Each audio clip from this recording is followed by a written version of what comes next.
अब संविधान क्या कहता है? अनुच्छेद 343 एक के अंतर्गत संविधान कहता है कि हिंदी को राजभाषा की मान्यता है और अगर किसी राज्य में वहां की जनसंख्या के आधार पर हिंदी बोली जाती है तो फिर व्यवस्था है कि हिंदी के साथ साथ वो राज्य प्रस्ताव भेजे और राष्ट्रपति उसे मानेगा। अगर अनुच्छेद 47 को देखा जाए कि किसी राज्य की जनसंख्या के किसी भाग द्वारा बोली जाने वाली भाषा के संबंध में विशेष व्यवस्था भी की गई, ये निमित्त मांग के राष्ट्रपति ये समाधान कर सकता है और जनसंख्या के आधार पर पर्याप्त अगर भाग चाहता है तो राज्य उसे मान्यता दे सकता है।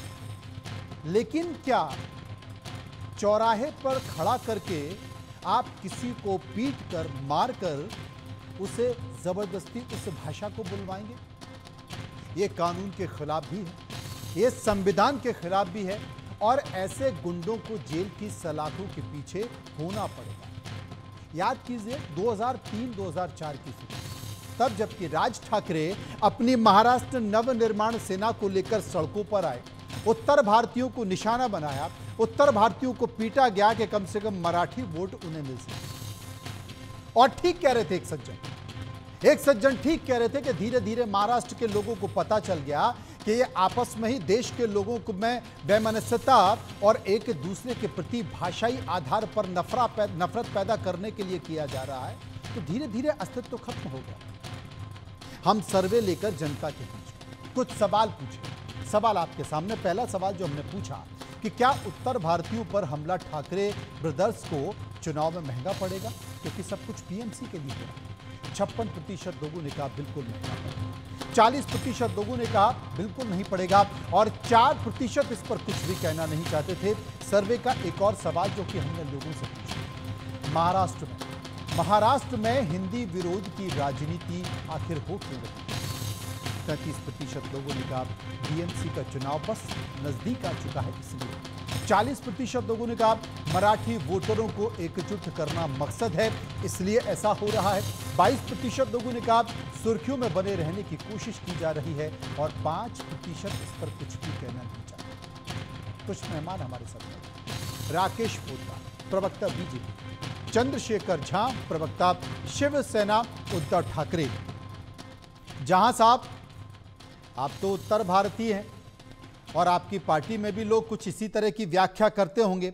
बावजूद इसके आधार पर संविधान को मानने की बात पूरे देश में होती है, खासकर तब जबकि विपक्षी पार्टियां संविधान हाथ में लेकर बार बार इस बात का जिक्र करती हैं कि साहब संविधान खत्म हो रहा है, संविधान की रक्षा करनी है। वो एक छोटी सी किताब, लेकिन उसके मायने बहुत बड़े हैं। लेकिन यहां तो सरेआम वही लोग जो संविधान की पुस्तक हाथ में लेकर व्याख्या करते हैं अपने हिसाब से, वही संविधान का उल्लंघन कर रहे हैं। और बड़े नेता कहते हैं कि अगर यही स्थिति है तो हम गुंडे ही सही।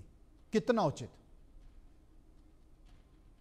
पहली बात तो जैसे आपने आर्टिकल 343 से लेके 351 तक जो कॉन्स्टिट्यूशन में प्रोविजन है उसमें क्लियरली बताया गया है कि हिंदी हमारी राष्ट्रभाषा नहीं है, ऑफिशियल लैंग्वेज है, इंग्लिश भी इंक्लूडेड जी।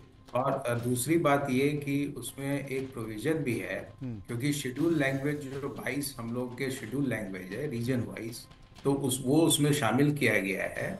और उसमें अगर सरकार को ये लगता है कि किसी दूसरे गवर्नमेंट के साथ अगर वो कोई कम्युनिकेशन करे या किसी तरह का जो है कोई कम्युनिकेशन उसको हिंदी में करना है तो वो उस पर जो है कर सकते हैं, उसकी मंजूरी उनको दी गई है। उसमें और एक बात है वेरी क्लियरली कि भाषाओं का जो रीजनल जो उनका वैल्यू है वो उसी तरीके से रहेगा, क्योंकि वो शेड्यूल में मौजूद है और वो उनके लिए भी ऑफिशियल लैंग्वेज है, एडमिनिस्ट्रेशन में यूज जो करते हैं, क्योंकि वो रीजनल लैंग्वेज है। तो इसीलिए कॉन्स्टिट्यूशन में वो प्रोविजन भी, प्रावधान भी किया गया है कि अगर स्टेट को ये लगता है कि हिंदी जो है उसके लिए कंपलसरी नहीं है, तो वो जो रीजनल लैंग्वेज है, जो मदर लैंग्वेज है, उसको वो कंपलसरी रखेगा। इसमें ये सारी बातें हैं, तो ये हो नहीं, गई। ये प्रावधान तो है ना, लेकिन आप ये तो मानते हैं कि भारतीय संविधान में हिंदी को संघ की राजभाषा के तौर पर मान्यता है? देखिए, मान्यता वो स्टेट गवर्नमेंट अपने ऊपर अपने हिसाब से मान्यता उसको प्राप्त करवाएगी। उसमें ये प्रोविजन है, कॉन्स्टिट्यूशन में क्लियरली बोला गया है कि it is not compulsion, it is upon the state to, उसको जो उनको प्रावधान करना है वो करेगा। और ये पूरा क्लियर है, अगर आप 343 आर्टिकल से 351 तक पढ़ते हैं तो सारी चीजें क्लियर है। नहीं तो और उसमें वो ये जो भी बेसिस तो है लैंग्वेज प्रावधान का है कि उसमें राज्य अगर अपने हिसाब से प्रस्ताव बनाकर राष्ट्रपति के पास भेजता है उसी और वजह से, राष्ट्रपति अनुमति उसी दे देता वजह है से तो मैं उसमें वही तकलीफ कह क्या रहा है? हूँ। वही मैं तो राज्य मनोज जी सरकार वही ने कह रहा करने की हूँ। कोशिश की थी और विपक्षी नहीं, पार्टियों ने, यानी कि आपने यही विरोध कह कर रहा दिया। हूँ कि ये जो आज जो डिस्प्यूट खड़ा हुआ है वो इसी वजह से हुआ है, जो देवेंद्र फडणवीस जी ने जो वो थोपने का काम किया, जी उस वजह से जो है वो मराठी जो रीजनल लैंग्वेज है, जो फर्स्ट लैंग्वेज है, उसको उन्होंने अपमान करने का, जो इंसल्टिंग करने का काम किया, उस वजह से ये हुआ है। अगर वो ये नहीं होता, ठीक है, मैं मान लेता हूं कि जियो पास करके उन्होंने उसको खारिज कर दिया, सब कुछ कर दिया, लेकिन ये तो उन्होंने जो है शुरुआत वहीं से की। तो डिस्प्यूट जब उन्होंने खड़ा किया, और आज देखिए वो भी इस भाषा के ऊपर कोई टिप्पणी नहीं कर रहे हैं। आप देखिए उनकी कोई टिप्पणी नहीं है, वो बोलते हैं कि ठीक है कानून अपना जो है रास्ता लेगा, अपनी तरीके से काम करेगा, लेकिन उनकी कोई टिप्पणी नहीं है, क्योंकि सबको मालूम है, क्योंकि मराठी वोट जो है वो 69% के आसपास है। तो ये तो वो भी जानते हैं कि मैं उसको अगर अभी बोलता हूं तो मेरे तरफ से भी मेरा भी वोट जो है परसेंटेज गिर जाएगा। जी तो वो भी नहीं करना चाहते हैं। तो ये सारे जो है एडमिटेड पोजीशन है, इसमें जाके कोई फायदा नहीं है। हाँ, अगर आपको लॉ एंड ऑर्डर का प्रॉब्लम है, अगर वहां पे कुछ गलती होती है तो ठीक है, आप जो लॉ प्रोसीजर है, जो लॉ में प्रोसीजर के हिसाब से आप उनको जो है एफआईआर करें, उनकी जो भी जमानत होनी होगी, उनको जो भी जजमेंट्स होना है, अगर गिल्टी होंगे तो उनको सजा होगी, अगर नॉट गिल्टी होंगे तो उनको सजा नहीं होगी, एक्विटल। तो ये सारी बातें हैं। तो इस पे जो है वो क्लियर है कि देखिए, गुंडाइज्म जो कल संजय गायकवाड़ जी ने किया, उसको गुंडाइज्म कह सकते हैं, उसको हुलीगनिज्म क्यों? उन्होंने क्या, जिनको मारा वो किसी धर्म के नहीं थे, वो किसी जात के नहीं थे, तो उस पे तो कोई सवाल नहीं करता है। अरे मैं एक सिंपल बात करता हूं कि पॉलिटिक्स और लैंग्वेज जो है जुड़ी बातें हैं। आप जिस रीजन में रहते हैं, आज पश्चिम बंगाल के लोग, उड़ीसा में जो है बीजेपी की सरकार है, अगर वहां बंगला बोलते हैं तो उनको जो है वो बोला जा रहा है कि आप इस देश के नहीं हैं।